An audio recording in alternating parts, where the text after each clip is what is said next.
Hi, everyone. Judge Andrew Napolitano here for Judging Freedom. Today is Wednesday, May 24, 2023. It's 4:15 in the afternoon here in Zurich, Switzerland, 10:15 in the morning on the East Coast of the United States, from which the great Ray McGovern joins us now. Ray, always a pleasure. Thank you for joining us, my dear friend. Well, most welcome. Why did President Putin commence his military action in Ukraine? The short answer, Judge, is that he had no other options. No other options to defend Russia. You know, I'm one who believes that Putin recognizes his first responsibility is to defend Russia. He tried everything else for 7 years since we overthrew the government in Kiev. And finally, he realized that he had been diddled. He acknowledged that he had been diddled when the chief proponents, or actually the overseers of the Minsk agreements. Now, the Minsk agreements were agreements to stop the fighting in the eastern Ukraine and to give Donetsk and Lugansk a measure of autonomy. They all agreed on that. And about a year ago, the major people, Angela Merkel from Germany, François Hollande from France, and Poroshenko, who was the head of Ukraine at the time, all admitted proudly that we used that 7 years to build up the Ukrainian army to NATO standards with NATO weaponry. And so we really took Putin for a ride. He admits that. He's not going to get taken for a ride again. He saw an immediate threat. And when people say, Judge, that he had other options, well, you know, I think they have sort of a duty to explain at least what one of those, or maybe two of those options were. I asked John Mearsheimer, the authority on the realistic school. I asked him on Monday night. I said, "Well, what do you think they have in mind, suggesting they had other options?" And he said, in a word, he didn't have any other options. He tried real hard. He was determined to implement Minsk. He was diddled. And then he saw all these other things happening on his border. All right. What he had no other options. What did he do in furtherance of his moral and legal obligation to defend the Russian people and the Russian homeland, short of military activity in the past 7 years, while the West was building up Ukraine and while the West was putting offensive weaponry in Eastern European countries under some fantastic and incredible pretext that it was there to protect these countries against Iran? When you can't make this stuff up, what alternatives did Putin have? What did he do? Surely his intelligence community told him what was going on. Well, again, I search for alternatives. What I get back is he could have chosen peace. Peace is always an option. Why didn't he just act nonviolently? Now, I like nonviolence, but I don't make moral judgments on what happens outside in the world. That's not what intelligence officers do. We look at the facts. Now, I laid out the facts exactly a month ago with respect to what you just mentioned. That is, bases along Russia's periphery already in Romania and Poland that threaten Moscow and part of their ICBM force, a strike of 7 minutes now when hypersonic missiles become available to the U.S., which they will eventually. 5 minutes. 5 minutes, okay? So I laid out all those facts. Right. When you say 5 minutes, just so we all understand, sure. It would take 5 minutes for those missiles to leave the position they're in now before they reach Moscow. That's correct. Now, I asked... Putin not only knows this, he stated it publicly about 6 months, correct me if I'm wrong on the timing, 5 or 6 months before the special military operation in Ukraine began. Well, he did say it repeatedly. The most recent before the military operation was on the 21st of December, 2021. Okay. And then he spelled out, he said he named the rocket that, or the missile that fires these things appropriately. And then he said, 5-7 minutes. And he was talking to his top military judge. I mean, he was talking about the most senior admirals and generals and the defense minister. And he said, at that speech, he said, so we need something written down. We need assurances. And I looked at those guys and I could see them thinking, right, Vladimir. Wasn't the ABM treaty written down? Wasn't the INF treaty, the Intermediate Nuclear Forces Treaty, wasn't that written down? Wasn't Minsk written down? Oh, sure it was, and it was approved unanimously by the UN Security Council. Okay, so what I'm saying here is that when he looked at those faces on December 21st and saw that, he's going to have to go better than that, he called abruptly. He called Biden, on the 30th, so what was that, 9 days later, and he said, look, we have to talk. And Biden's people said, oh, wait a second. Our negotiators are getting together in Geneva on the 9th, 10th of January. Why do you have to talk now? Please. He has to talk to Biden. What did he extract from Biden? He said, look, I'm under great pressure. I need a commitment from you not to put these kinds of missiles, at least in Ukraine. Can you do that for me? And Biden said, oh, of course. And the quote is, Washington has no intention of deploying offensive strike missiles in Ukraine, period, end quote.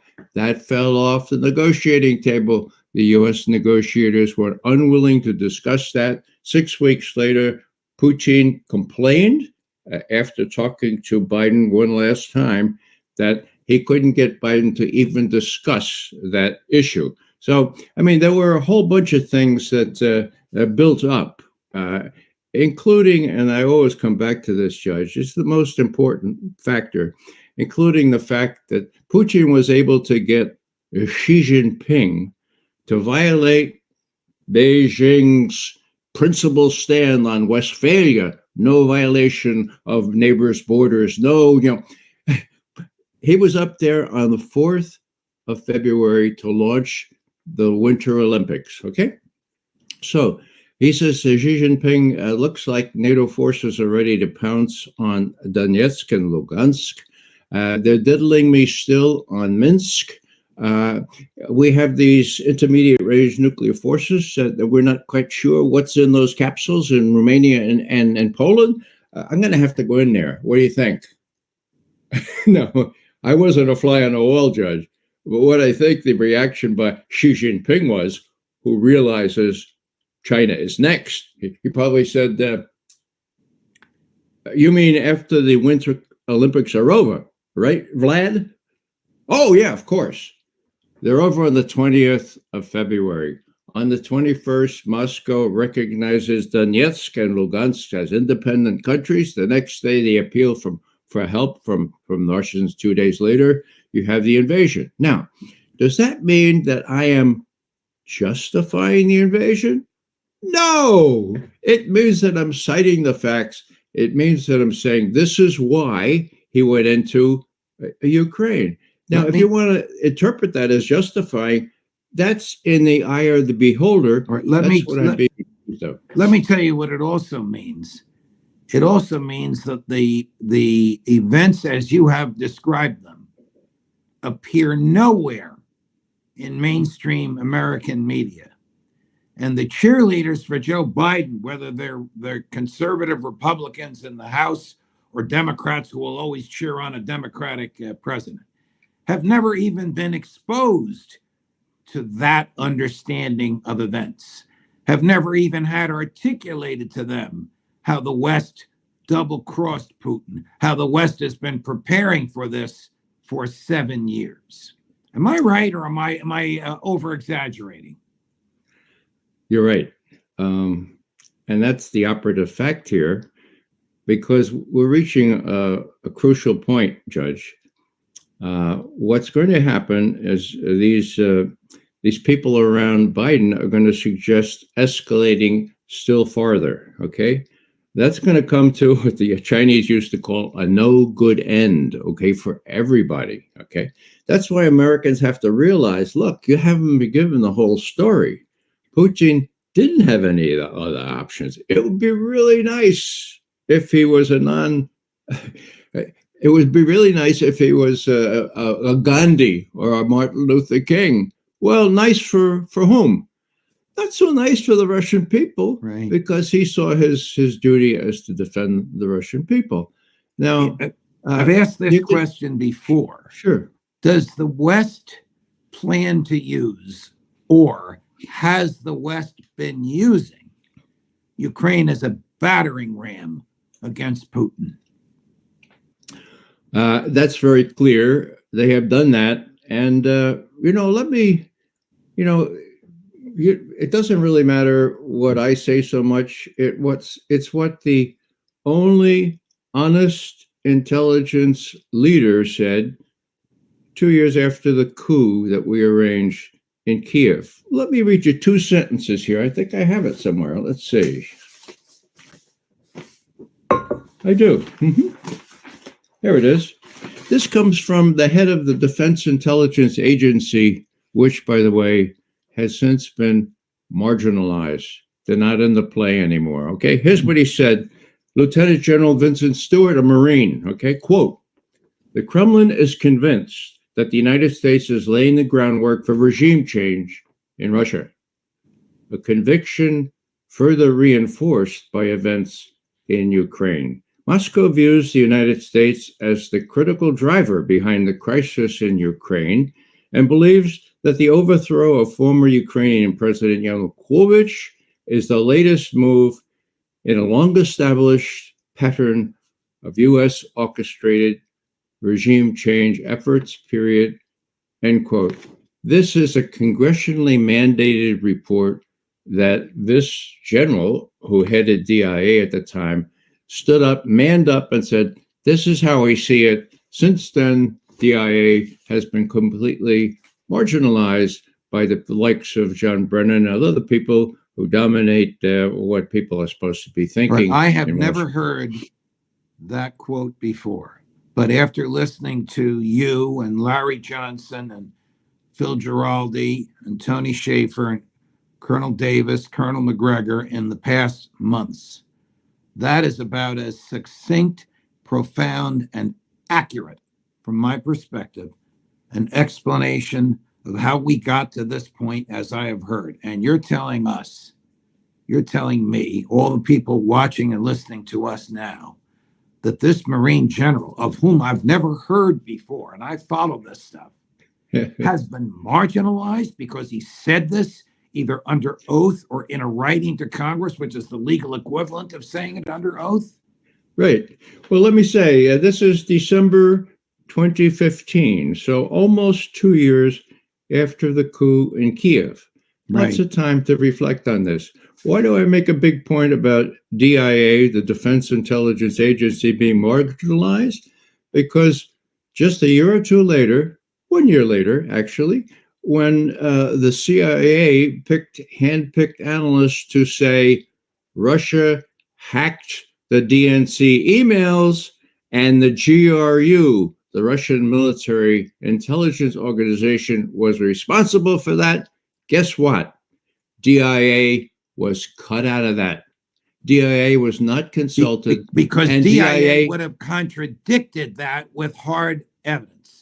Well, I think so, but the point is, Judge, that DIA has the portfolio for the Russian military intelligence outfit. So the fact that they were kept out, the fact that the State Department was kept out, and the fact that James Clapper bragged that all 17 intelligence agencies agreed with this and then had to admit that he lied about that. It was only 3, and then, there was only a couple that were handpicked from those 3. I mean, the whole thing came up with this January 6, 2017 charade of a intelligence assessment, which said Russian hack. We know they didn't hack now because we have sworn testimony from the head of the outfit that was supposed to look into the hacking. His name is Sean Henry. The outfit is CrowdStrike.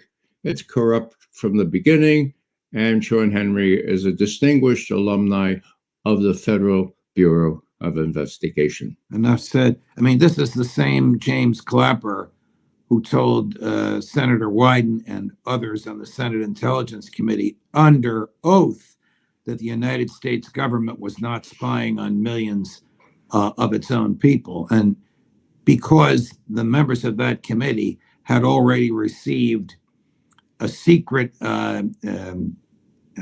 interrogation from him, in which he said the opposite. They knew that he was lying right then and there, but obviously they didn't want to go into it. Here's Joe Biden a year ago, and guess what he's warning about? It's the last three words out of his mouth. Take a listen. War against Ukraine will never be a victory. Democrats are rising to meet the moment, rallying the world on the side of peace and security. We're showing the strength and we'll never falter. But look, the idea that we're going to send in offensive equipment and have planes and tanks and trains going in with American pilots and American crews, just understand, and don't kid yourself, no matter what you all say, that's called World War III. Okay? Now, he's the president of the United States at the time he says that. He theoretically knows what General, is it Stewart, articulated. He's aware of who fomented the coup. His boss, Barack Obama. He knows of the Western buildup. Is anything he says believable? Well, it was believable at the time, and it made a certain amount of sense at the time. We veteran intelligence professionals for sanity have warned Biden that he can't have it both ways. He can't avoid World War III and escalate the way he has been doing. Correct. Now, I asked a psychiatrist friend of mine, do you think, after watching Biden recently, do you think Biden is compos mentis? And he said, it's hard to say, but it doesn't matter. He's got the same advisors advising him when he was compos mentis. So there's something wrong, not only with the advisors, but with Biden himself. And if you're Putin, and that's my job, put myself in Putin's shoes. My God, he's already called them crazy. How do you prepare with people who are crazy and have the kind of nuclear potential that we have? Well, so, it doesn't look really good, but the next couple of months are going to decide whether these crazy people up the ante. Suffice it to say that Putin and his armed forces will be ready for that. Hide under your desk, folks. He's called Putin a war criminal. He's caused the International Criminal Court to issue an arrest warrant. Doesn't mean anything unless he goes, into Western Europe. How can the U.S. possibly have meaningful diplomatic relations with Moscow with the president of the United States saying these things? Putin is the restrained one. Biden is the one who says whatever comes to his head. Judge, we warned, that is, VIPS warned Biden before he took office while he was president-elect. Don't fall into the trap of calling Putin every name in the book. 2 months later, George Stephanopoulos sets him up and says, do you think that Putin is a killer? And Biden said, oh, yeah, he's a killer. And it's gone downhill since then. So you're right. There are no diplomatic relations now. Our foreign secretary, or our Secretary of State, does not talk with Lavrov. They're not serious people regarded by the Russians. So this makes it even worse than the Cuban Missile Crisis, for God's sake. In those days, we had teletypes, and at least we had the direct connection. Now, if the balloon goes up, I don't mean a Chinese balloon.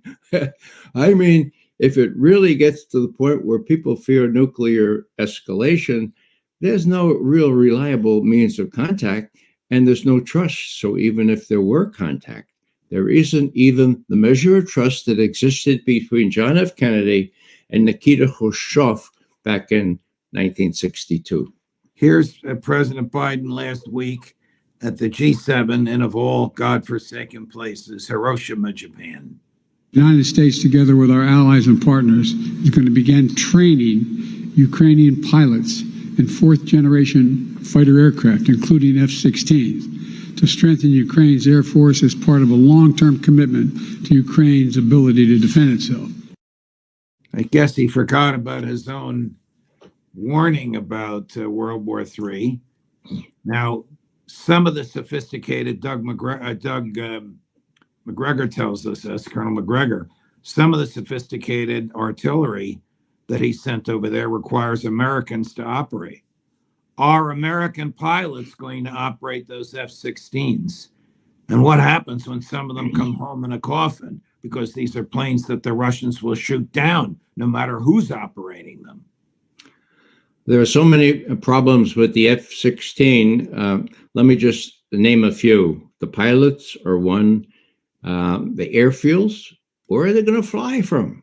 Those airfields will be cold belligerents, and they will be easy targets for Russian retaliation. Legal targets under the laws of war. Of course, yeah. And, how long is it going to take to do all this? Well, people tell me, Doug McGregor included, it takes a long time to train pilots. That's even more important than, well, also the ground support to repair these things. You need 4 hours for every 1 hour of flying time, okay? So they're going to be late to the party. And we told President Biden this, that's VIPS did, about 5 months ago. 1st of May, I think, whatever that is, that's more recently. Look, this equipment, if you send it in, that's fine. It's going to be too late because the Russians now have the option, having moved beyond Bakhmut, to take the rest of Ukraine up into the Dnieper River and then say, okay, now are you ready to negotiate in good faith now? Because we can go farther if you want, but we'd prefer not to burden ourselves with an Iraq-type situation where we have to occupy an unfriendly country. We'll stop at the Dnieper for the time being. We'll even negotiate, maybe, but we need assurances that you're not going to attack us again. Ray McGovern, always a pleasure, my dear man, no matter what we discuss. Thank you very much for your time. You're most welcome. Of course. Well, if you like what you saw, share with a friend. More as we get it, even from Switzerland. Judge Napolitano for Judging Freedom.